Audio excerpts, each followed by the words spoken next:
All right, so my name is Sarah Haight, and thank you all again, like Marie said, for joining us this morning. So just like it says up here, you've got a great product, right? You have this really good idea, but then what do you do next, right? How do you know that you have the correct features, that you're going for the correct customers? How do you find investment? We're going to talk through all those things today. So again, I'm Sarah. I work for Boise State University, and I'm a part of Studio Blue. I'm the engineering research manager. I'm going to hand it off. Oh, I also want to introduce Gray. Beaudry's in the back. He's the NPD manager, and he's running our AV for us today. He'll be part of the panel on session 2 on Thursday.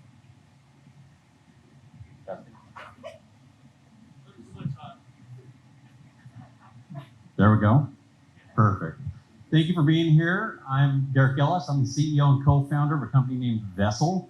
We're a supply chain consulting company. We do supply chain technology, and we also do market research for growing small to medium-sized manufacturing companies. Thanks, Derik. Mick Wiskerchen, I'm the CEO for venturecapital.org. We help companies grow and scale and ultimately get to funding. I'm Ryan Gray, co-founder, CEO at SGW DesignWorks here in Boise. We're a product design and engineering and prototyping company, helping businesses and entrepreneurs like you guys take product ideas from your brain, essentially, through design, prototyping, into manufacturing. Back to Sarah. Can I see a show of hands? How many entrepreneurs or budding entrepreneurs do we have in the room? How many supporters of entrepreneurs do we have in the room? Awesome. We're so grateful that you could be here today and for what you do. Thank you. All right, and with that, we'll go ahead and get started. Melni Technologies couldn't be with us today, so we're integrating them in with some videos, and you'll see we're going to follow their story, local company, and so we'll start off with a video from here. Let's start right in with sort of the background, the history, the early days of the Melni connector. Talk to me a little bit about the problem that you identified that you wanted to go solve. It happened in just a real organic manner. I was literally in my garage with my wife, and this idea came to me like a download. It just instantly came into my head. I started thinking, my gosh, I got a piece of, got an old manual that was for putting together a tent type thing, and drew out my idea from there. And so it was an idea looking for, where's this going to fit into, into commerce and things like that. So, do you want to talk a little bit about the idea? Like, try to channel your thought process on that day. What was it that came into your mind?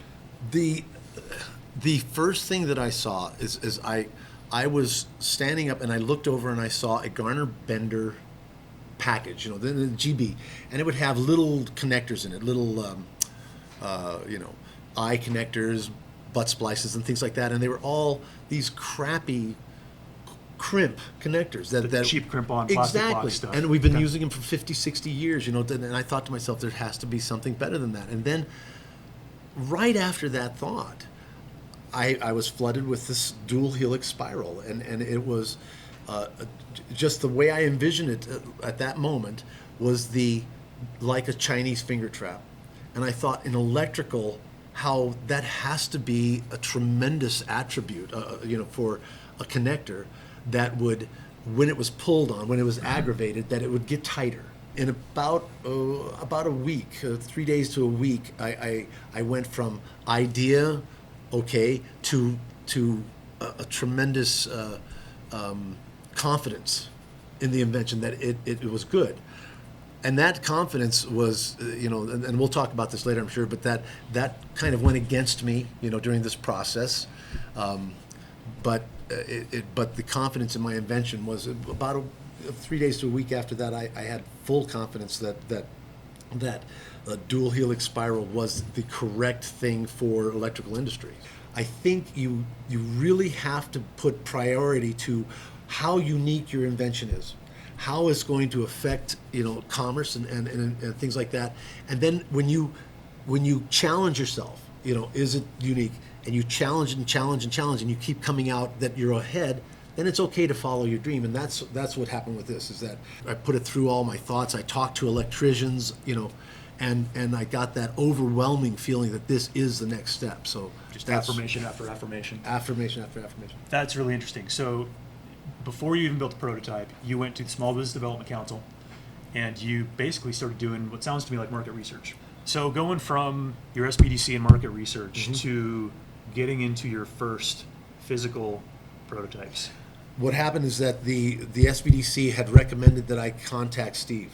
Steve Hatton with With Tech Help New Tech Product Help, Development yes. Lab, which is the lab we're sitting in right now. Yeah, and they, I tell you, I get goosebumps thinking about it, because when I went to talk to Steve, and then I realized with this machine that what I thought of could be built, and that was a phenomenal change in going from inventing an inventor to being able to see your product. My first prototype was on a 6-gauge, a small connector, and our first prototype worked, which I guess, in the industry, that's kind of tough. They've explained to me that your first prototype, usually have to go through 3 or 4 prototypes before it's worked. But the first one worked phenomenally. And so that, then we said, okay, let's build the next one. And so we built a 4-aught, and the 4-aught is a 1/2-inch cable, and the prototypes worked. We literally tested some of the electrical attributes of the invention at Idaho National Laboratory, which is, you can't get a better tester than them. Everything they do is federally whatever, and that was done with the prototypes that were made right here in this lab. So regulatory stuff can catch a lot of entrepreneurs off guard. Oh boy. So let's explore that a little bit. So tell me why, I have some assumptions, but tell me why you hated UL in the beginning. I first went to UL, and the testing, it was so, what we were doing was so out of their wheelhouse that So you didn't fit into a standard. well, and again, it's the same thing that I consider, that I was my own worst enemy. Instead of designing my connector, which we find when my technician Cameron Williams came on, we would look to what does UL want, what are they looking for, and then how do we develop our connector, or how do we test our connector to their testing, and then work it out between it. I mean, I had some tremendous fights with them, to the point where it was horrible. When I listened to my technician, and I started calming down, saying, okay, what can we do to make this, and then working with them, it was night and day. Let's talk a little bit about something that maybe, I don't know if you feel famous from this, but certainly it got you on the map in certain ways, as your appearance on Shark Tank. Yeah. So what led to that? You know, when you invent something, okay, all of us here that has invented something, well, since Shark Tank's been on the air, we'll talk about, if we could get this onto Shark Tank, and wow, it'd be so cool. So I'm in the car with my first customer, ICII, who had just given us a purchase order for $500,000. So I'm just all jazzed, and my cell phone rings, and I answer it, and she says, "Hi, I'm Heather from Shark Tank." And I started laughing. I said, "So who put you up to this?" She says, "No, sir, I'll tell you this. I get this reaction when I call people." She says, "Here's my phone number." She gives me her phone number. She says, "You call me back again. It'll go through ABC, whatever it was, and then you can get to me." And I says, "How did you get my number?" She says, "Well, I'm one of 6 production people, 6 production teams that work for Mark Burnett, who is the guy who is the producer of the show, and we saw you in a magazine, and we thought it might be an interesting thing." And I thought, wow. All right. And so at that time, you were or you weren't already producing product? You were not producing product? Not producing product. We still, everything that you saw on Shark Tank came out of Tech Help.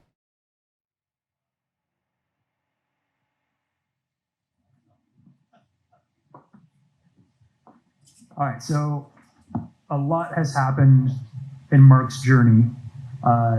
From the time that he came up with the concept to Shark Tank, and then beyond that, in the Thursday session, we'll be looking at a really interesting pivot that he made.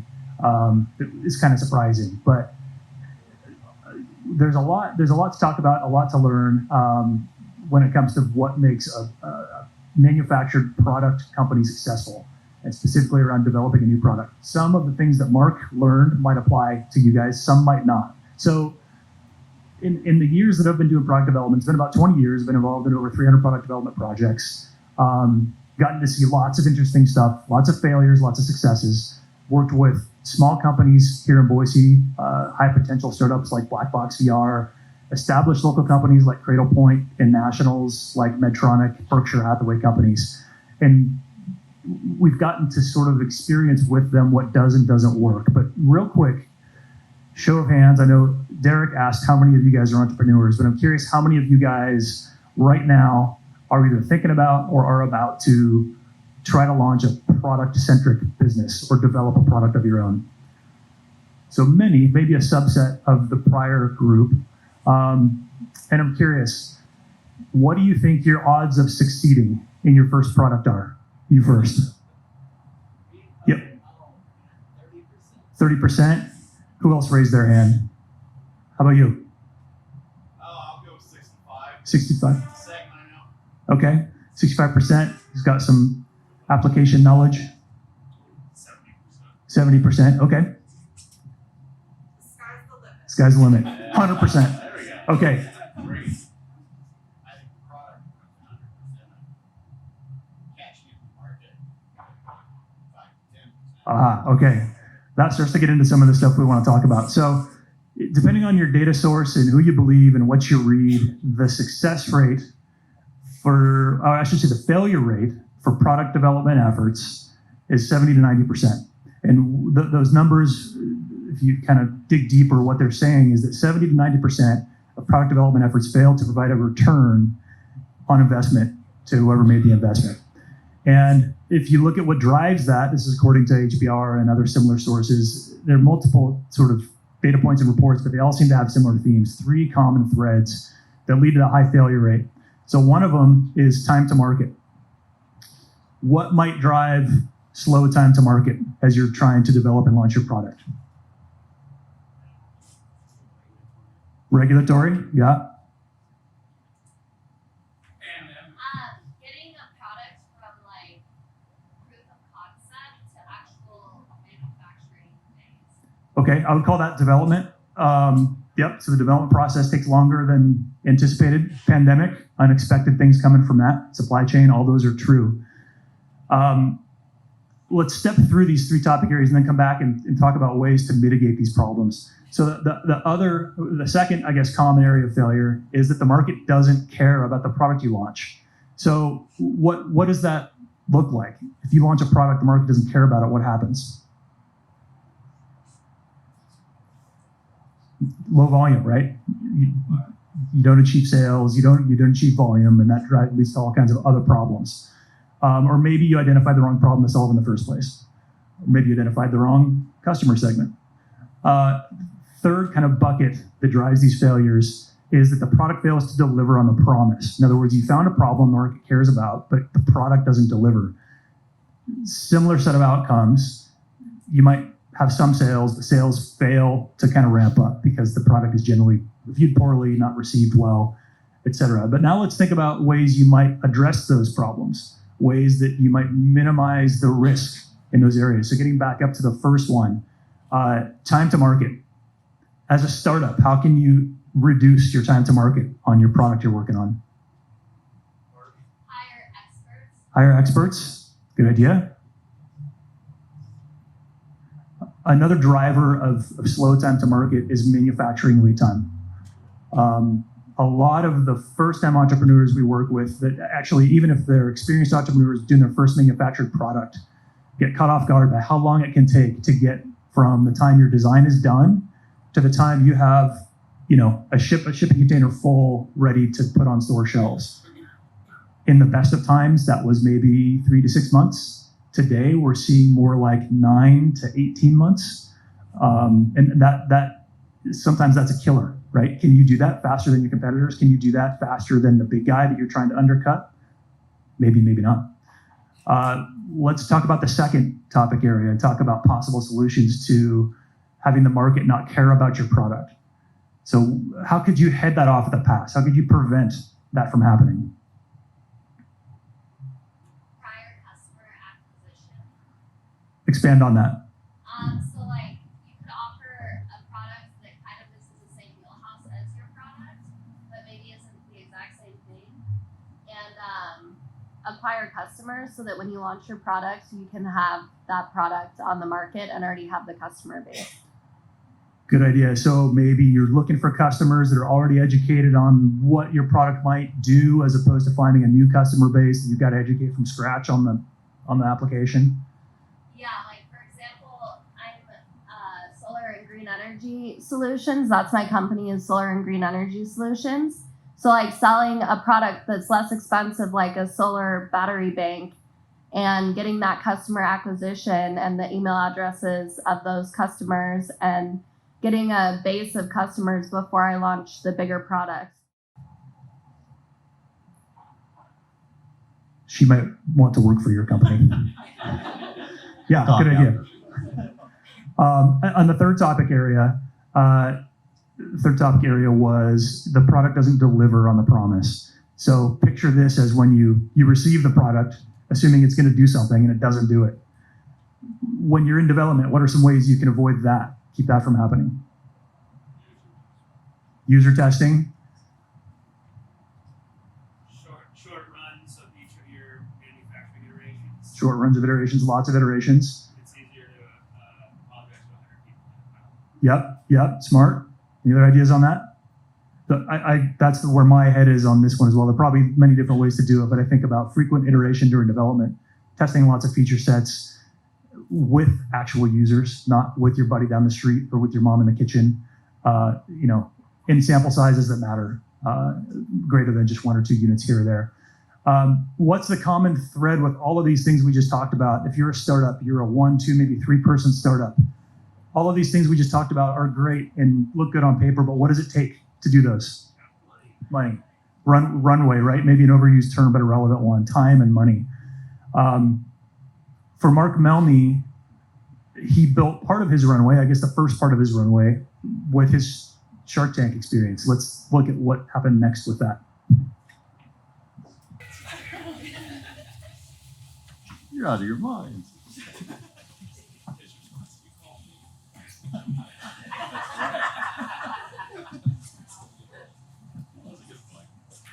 Okay. All right. So, what do you guys think is going to happen?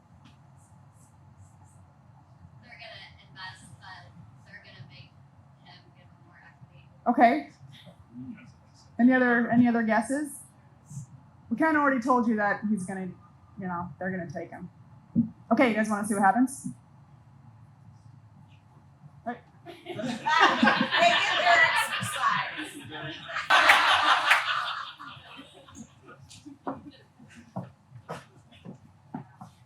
Oh no. Let me spend the next 4 to 5 minutes on capital, you guys, and raising capital, and talk about the journey and what you just saw. And FOMO is real. I mean, that term's been around for a long time. You see it in stocks too. But so as I look at what you just saw, there's some key points that came to mind for me. Is if it's as an investor, where's my money going? You heard the channel conversation and what's happening in sales and marketing. Is it ag? Is it consumer? Is it industrial? How am I spending my money? Is it for sales? Is it more product development? What's happening there? Are we going after more patents? So those are all things that we're thinking about in regards to as people are presenting, entrepreneurs are presenting, and how you're going to raise capital. And then I'm also thinking about how scalable is this? And the FOMO part that Mark Cuban talked about, think about what you just saw. It's real. It's like, okay, do you have the infrastructure, or have you thought through how you're going to scale it? The manufacturing context, the prototypes, all those types of things as you go into the market. So those are all key components going forward. And then I also thought about the evaluation. So you heard him saying, heck, if it's $1 billion valuation, and you're putting 10 million on it, and I got to put 500K in, that's a sweet deal. He, as you heard the terms, he went from 5% ultimately up to 12%. So Mark has 12% of that company, but he also put the option in if it really takes off, I can add another $1 million to also buy more equity in the company and also back it even further. So he's kind of hedging his bet as he goes forward. So those are things that we think about, but also you have to size your market. You'll hear terms like TAM, SAM, SOM. And the TAM is total addressable market. So big picture, how much can you cover with this product? And ultimately, the things I'm getting down, I want to know how big that is, but then I also want to know the serviceable, attainable market, which is the SOM. That's really how you're really going to penetrate the market and what can you actually do with it. So those are things that we're doing. Numbers, we're running calculations, but we want to hear how you're addressing that and if you thought through those things. And the last thing I kind of want to leave you with is when you're raising capital, you know, it can be all the way from, I see Marie right there. It could be from micro loans. It could be from PO financing. They just got a PO. So it's not taking equity. So there's other strategies that you can use besides taking equity. But typically, if you're raising equity, it's family and friends first. And then it's what they call a seed round that goes into the next. That could be a couple $100,000 to say 5 million. And then from there, it goes from an A round to a B round. And every time you're raising more capital, you're typically giving up a little more of the company, but you're also growing that company pretty aggressively too. So just some things to think about. Thanks. There's something interesting that we see here. You're not from the industry that you're selling into. No. You had to convince people that are not in the industry to give you money Yes. to sell into that industry. Yeah. Talk to me about, was there efforts to align with the customer, like interviews and conversations? What I found, and I hope I'm answering your question properly, but what I found was that investors, customers, everything, that my duty was to explain to them how it worked and get them to where they completely understood it, so where there was no doubt, so that they would feel the Chinese. You know what I'm saying? That they could sense the Chinese fingertip. They could sense how by pulling down on it, it gets tighter. You know, Pre-revenue, what would you say your focus was more on? Was it on that end user customer, or was it consistently and constantly trying to bring money in to get the product developed? you know, it's funny because Shark Tank, believe it or not, he was the epitome of investors. He was the investor that really directed us. As a matter of fact, I hated him for a while. I hated him for about 1.5 years. He came back and he said, "Mark, you got to go off the payroll. You got to." He doesn't understand the industry, right? He understands. He doesn't understand the customer. No, but he understands He how understands to make money. the way the money was moving. Yes, Yep. exactly, Or and not moving. that was our biggest problem. Mhm. And I went off. I didn't take a salary, so I had to go get more investors. I found that I was spending so much of my time figuring out how to get these investors to make it through, during that time. That was almost your full-time job, right? It was. how to communicate with investors, Yes. how to think about investors. Yes. When I took my first investor, I had an obligation to that person, moral obligation. When I took my second investor, I had a moral obligation to that. By the time I'm up to 90, man, my obligations are like, holy crap! If this thing doesn't work, Yeah. I'm going to have to go to Brazil and change my name. Well, it's optimism and scar tissue is what Yes. starts taking place over Oh time. boy, yeah, yeah. and But I didn't have that I want to quit. I didn't want to throw. That's I didn't. great. Well, I'm thankful that I didn't, but and sometimes I think it's because of my lack of well, I don't fail in a lot of things. I don't have that. Yeah, and eventually bringing people in around you that can help. Oh boy. Yeah. And that's take that another weight off your that's shoulders. another thing that's been really serendipitous, but it's been cool. Like Steve Hatton, you go from a feeling of a fear that you're in a room that's dark, you have no way to go, and then you get a light like Steve that helps you see other areas. Everything we do, it's a people situation. It always, yeah, it is. I talk about Shark Tank. Shark Tank is. As far as inventing goes, it's phenomenal. Okay, the best example is that when I was trying to solicit my invention to get it out there and stuff like that, we would go to parts warehouses, blah blah blah blah blah. Just talk to these guys. We went into one spot where every minute they're making money, And there was 4 desks here, 4 desks, so there's 8 guys. They're on the phone, and I don't know what they're doing. They're trucking and all this other stuff. And the boss, and he's on the phone, and I'm talking to the secretary. And I said, well, I'd like to just talk to anybody in there and just explain my inventions. We're very, very busy. And then I throw it in. I said, I says that, and I somehow, when I was on Shark Tank, you were on Shark? I swear, it's like, Yeah. You were on Shark Tank? And I says, yeah, I was on episode. I saw that. And then, the secretary starts telling me, I got to go tell the boss because he's a Shark Tank fan. So she goes into the boss, and I'm sitting there with Adam, and we're just kind of waiting. The boss comes out and thinks, you were on Shark Tank? And he's sitting there talking, shaking my head. He says, oh, and Mark Cuban in it. He knew the whole thing. And he says, you got to see, the guys have got to. So he goes over there, and he stops the entire place from making their money. They all got up, and they're all coming around, and they're talking about Shark Tank. Yeah. So now I think, when do I throw in my invention? Well, it's because, and we talked about earlier, the fairy tale. Yeah. It's the fairy tale. It is. People want the fairy tale, the pageantry, even before they want to know what you're doing. Yeah. All right. Let's unpack some of what you just saw there. So I'm a serial entrepreneur, sometimes accused of being a visionary, and I've worked with a lot of entrepreneurs. And Mark was unstoppable. He could tell a great story. He went out and found money from friends and family, and then he made it to Shark Tank. Can anybody in the room for a bandana tell me who Mark's customer was at this point in the story? Who do you think his customer was? His customer focus? Nope. Anybody? Well, it was Mark Cuban. It was the investor. Most of Mark's time was spent thinking about how to pitch the investor. Mark wasn't from the industry. The investors weren't from the industry. There are a lot of subtle things you would like to learn about the industry to build some leverage. And that happens in sales. We call it pre-sales positioning or customer validation. So when you think about how an industry makes purchases, how decisions are made, you want to unwind that. You want to backtrack and think through that entirely so that you know where you want to enter into the industry, what channels, and how you think about it. And so now we're going to spend a little time talking about founders. Yeah, like one thing that seemed like it'd be worth talking about with you guys is some of the mistakes that we see founders make when they're trying to get a product off the ground or a product-focused business off the ground.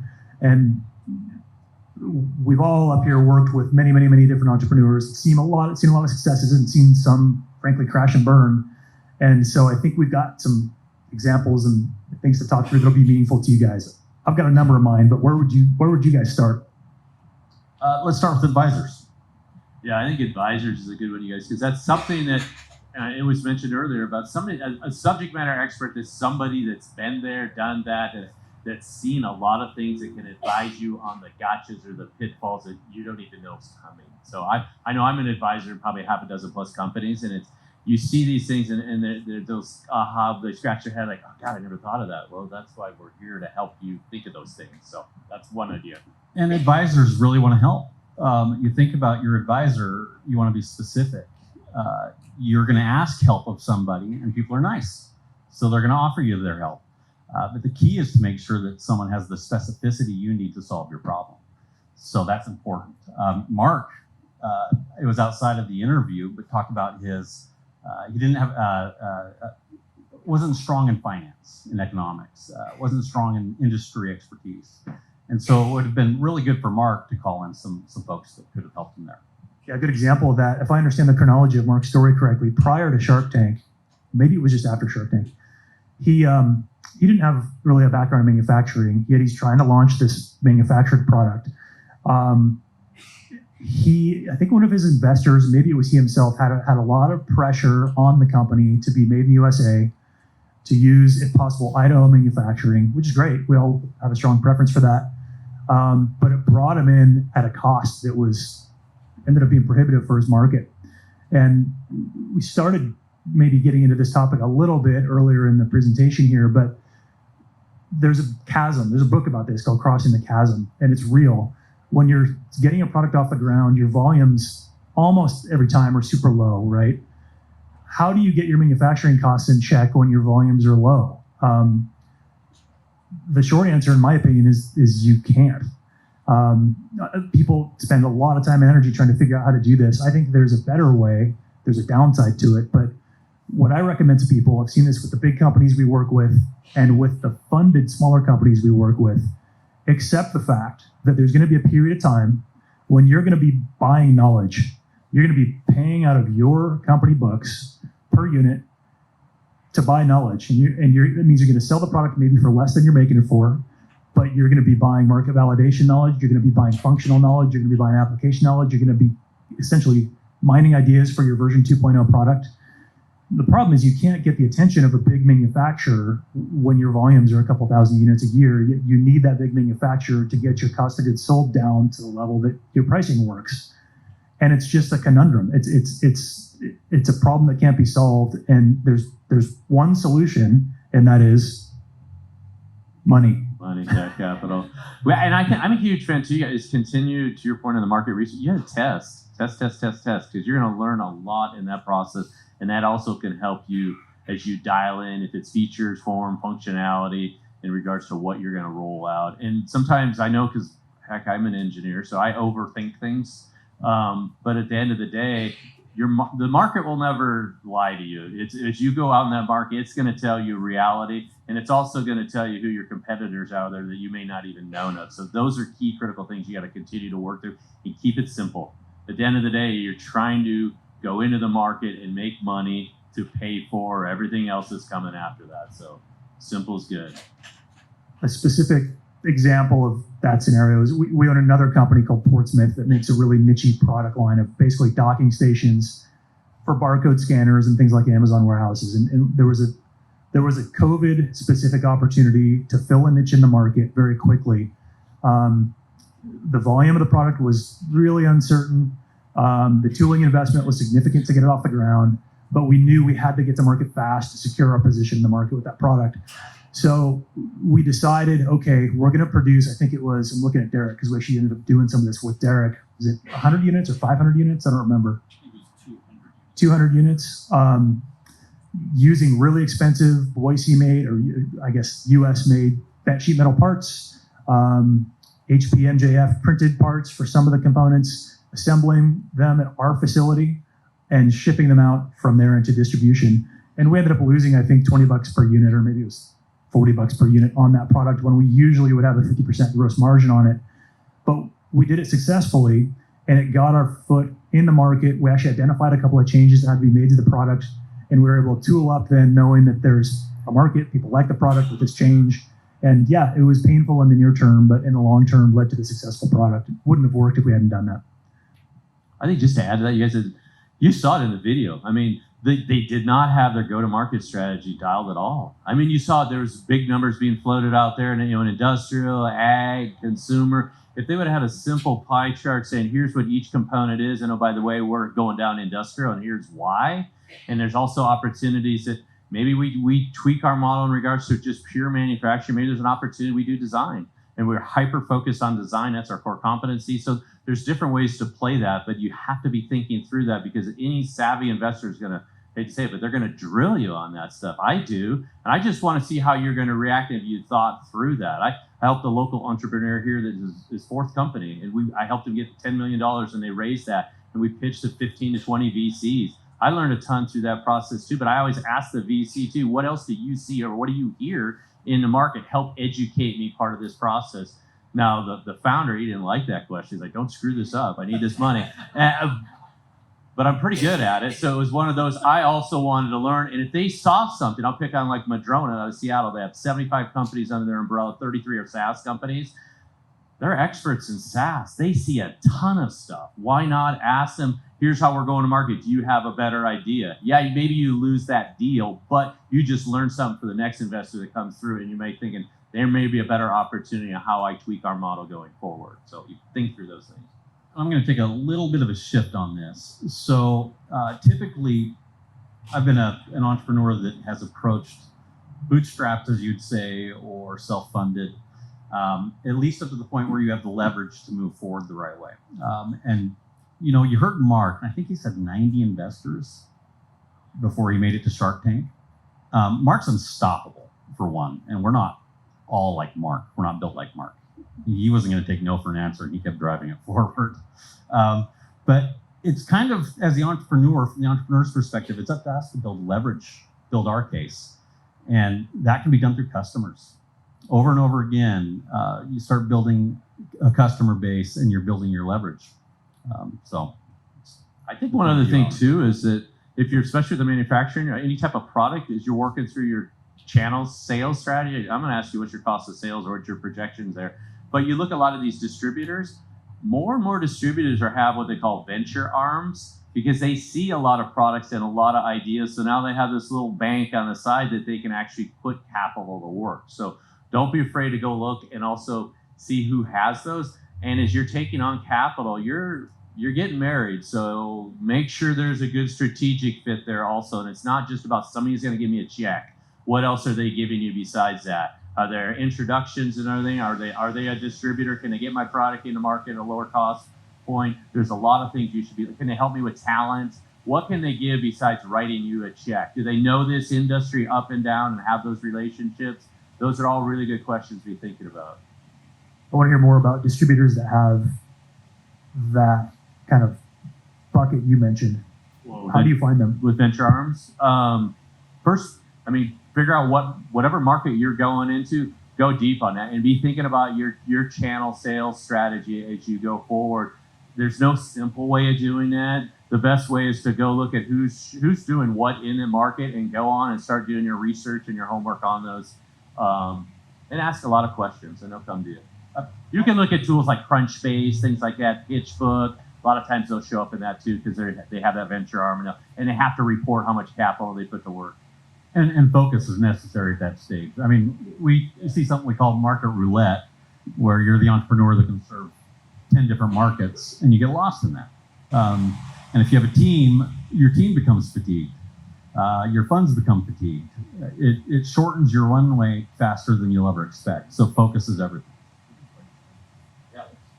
What kind of questions you guys have? Let's stop for a second. I would love to hear some questions. How much time do we have? We have some time. Yeah, let's pause for a second. What kind of? Go ahead. What's your take on pre-orders? Yes. Yeah, love them. What's your take on them? You might want to limit how many you offer Why? because of production time. That's a great answer. Have you been burned by that before? No. Yeah, I think just to add to that, you can stagger them. So you have to, the proper thing you need to do is set expectations. Whoever's doing the ordering on it, what you don't want to leave is a bad customer experience on that. So, and don't give them like, oh, it's going to be done in 3 weeks from now, but it's really going to be done in 3 months from now. You have to be very transparent on that. And then if things are getting delayed, reach back out. We're all people, so I expect that. So be open, be honest. But yeah, you can put a kind of a throttle on it or a governor to kind of manage that. But what else? If we're talking about distributors, partners with resellers, channel partners, it's all about the relationship. That's really what Mick's saying, but that's your full-time job, is to strengthen that relationship, set expectations. I love anything that can increase your velocity. And so if it's a pre-sale, pre-order might not be this, but a pre-sale where money is flowing to you, that should allow you to either lengthen your runway or sort of increase your velocity, right? And reduce the likelihood of getting beat to market or having the market shift before you launch your product. If you get that money, you can do things like develop prototypes, like the one that was getting passed around here. That was actually, it's in Gray's hand right now back there. That's the one you saw Mark Melni holding on Shark Tank that came through the new product development lab at Boise State University. But that money, those dollars allow you to run with velocity. If you don't have that, if you're bootstrapping, which there's nothing wrong with bootstrapping, but bootstrapping and velocity are often forces that work against each other. It's just a reality of it. If you want to go fast, you need money. Well, and there's some really early learnings that Mark didn't have that he would have had if he'd gone that direction. I'm not going to give it all away, but let's just say industries purchase differently. Some industries are a little more old school, and there's a lot more trust that's needed before they're going to buy your product. And so that discovery is everything. What other? There's one. Nicole? Go Boise State. Hey Mick, this is for my boss, Mick. How do you fire an advisor without burning a bridge if you feel like they're no longer a good fit for your company? So how do you fire an advisor if they're not the right fit? Yes. Yeah, you're not. I think part of that is that, first of all, you got to qualify they're not the right person. So a lot of that, unfortunately, takes time meeting with other folks and getting another perception on things. Because what I've learned through time is that there's no right answer for anything. It's just how do you approach that? There's a problem, here's a solution. So part of that is you just have to be really transparent. And maybe there's an opportunity where I've had it with me, I've done it with others. But why don't we just put it on pause for right now? I've got a lot of things I need to put some hyper focus on, and maybe we could start it up in the future. But you just got to be open and honest with folks. And I think it also matters the capacity of the advisor. How embedded are they?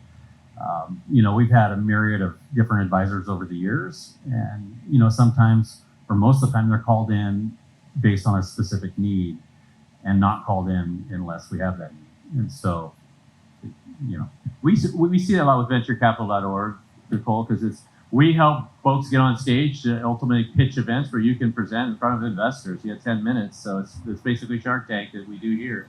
We got a couple events coming up, but you get surrounded with 4 to 6 mentors, and they come from a legal background, an accounting background, a deep kind of subject matter expert background. It could be somebody coming out of academia. So, a lot of times they conflict with each other, but I always say you only know what you know. So, and I think you were saying there's 2 ears and 1 mouth. So work on your listening skills, because you can learn a lot, but you have to kind of sift through some of that, and you got to trust your gut too as you go forward. Your gut's your instincts based on time. So there's a lot of opportunities there also. Is that a selfish plug for venturecap.org? This one's for Sarah. I don't know where she went. Does Studio Blue function as a VC like some other schools? Like I think Stanford runs their own little department.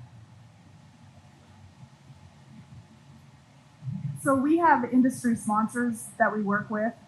So venturecapital.org that would assist with that. We work with like the Small Business Development Center. So Studio Blue internally to Boise State has some functions, and then we have industry sponsors to help us with that. Yep.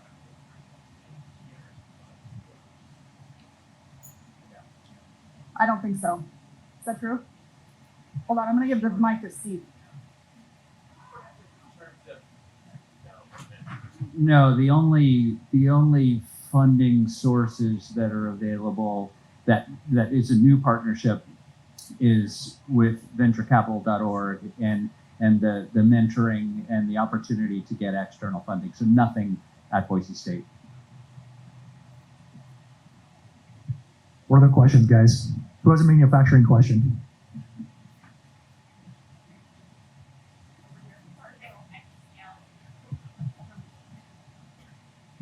So I'm working on a new class of musical instrument, and I'm needing to get bridges and tuning machines made. And tuning machines is a boring story. The bridges is primarily, I'm guessing initially going to be CNC work. What advice do you have for finalizing that out? And also, how easy is it to bridge from 3D printing for prototyping to, say, aluminum for final production? And my initial run of instruments is probably only going to be about 200. So.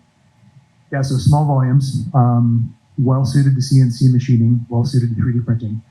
I'm going to make some assumptions about the configuration of the bridge, but a lot of times the design that's ideal for 3D printing a part needs to evolve when it goes to a different process like machining.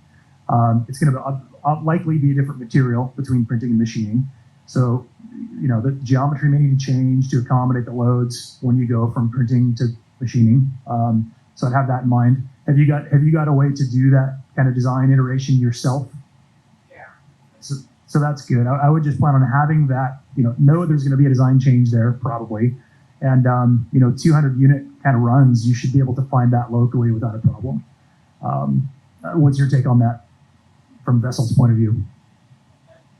Well, first of all, put the mic to the face. Really, what we do is we act as the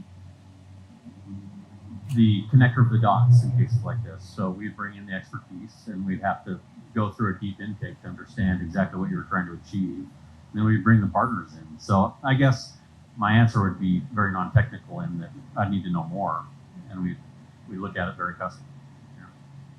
In those volumes, it's also, I think a machine shop would see it as pretty low risk, and I'll bet you between Derik and I, we could probably make some introductions for you to find a machine shop that's willing to do a little bit of design for manufacturer work with you on the machine part, and just make sure that those units end up as likely as possible to work for you. I'll add to that real quick. A lot of what we see as far as the difficulty in finding partners like this is just not knowing that they're close to you. There are a lot of partners that can help facilitate these things as long as you know how to find them, and probably closer than you'd think. Yeah, and I'll add to that too, Gray, with NPD. So really, if you want to come to talk to any of us afterwards, we can kind of connect you through. We also work with the Idaho Manufacturing Alliance, and they have a lot of partnerships too. So. Can I ask you a question? Okay. This is for anyone who is well familiar with Mark's story in the Shark Tank video. So it sounds to me like he had a prototype and he was able to produce it for $12, $13 something. And he, had established that he could sell it for $39. And he had people in the industry who were interested in, he had that relationship who were interested in participating. So this might be a silly question, but why did he need that investor? Was it the scale? Was it the manufacturing? What was the barrier there? So a couple things, and Mark will be here in our next session on Thursday to go in more detail on this, but my understanding is that there were two things. So number one, he had some purchase intent from the market at that price. He didn't have a way to make the product at scale yet. So he needed to go buy production tooling to make this. So what Gray is holding was a prototype. This is the production unit. He needed to go buy the actual molds to make this product, which usually, in most cases, is around 6 figures, sometimes well above that, sometimes a little below that, depending on the product itself. So needed money for that, needed money to presumably buy his first round of units and populate the channel. So in other words, just having purchase intent is one thing, but getting from there to units in hand to transact with takes a lot of dollars. So that's my understanding of why he was seeking that investment in the first place. But there was another problem. I think they had some bad assumptions around the price point. I don't think that there were necessarily enough buyers at $39 for it to work. We'll have to ask Mark about that when he's up here on Thursday. But those two things come to mind for me. Does that sound right to you guys? Sounds right to me. Okay. So we've got about 3 minutes, so we can do one more question. What about international investing? I got 3 different friends, 3 different companies. All of them went to Shark Tank. Can you ask me how many of them got deals? Only 2. But they all got international exposure, and all of them are still in business. So I think it doesn't really matter. Like, as an entrepreneur, you tend to narrow your vision into getting investment in this country, and there's international exposure out there, so why not looking for that? I think 2 quick things to note. One, we talked to a company not long ago that went on Shark Tank for a second time and not to win because of the exposure. So that happens, right?